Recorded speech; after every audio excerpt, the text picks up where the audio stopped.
ఎందుకంటే ఈరోజు ఒక బిడ్డ నిద్రించాడు, ఆ నిద్రించిన బిడ్డ నా గర్భంలో తన శరీరాన్ని పెట్టాను, ఆత్మ రక్షణ పొంది పరదేశకెళ్ళింది, శరీరం నా దగ్గర ఉంది. ఒకరోజు నేను కూడా మార్పు చెందుతాను.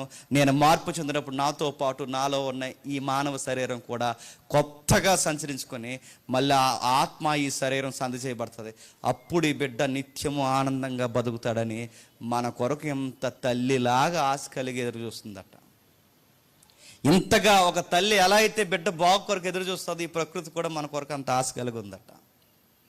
నూతన జనం పొందుకో, నూతన జనం పొందుకో, నూతన జనం పొందుకో, నూతన అనుభవాలు పొందుకో. ఎందుకు ఈ నూతన జనం అంటే ఇందుకే ఈ నూతన జనం. ఎందుకంటే ఇది లేకపోతే యేసుప్రభువుని నమ్ముకున్న తర్వాత మనకు 3-4 కోట్లు ఇచ్చినా దానివల్ల ఉపయోగం లేదు. ఎందుకంటే కోట్లు ఎక్కడ ఉంటే మనమే పోతాం.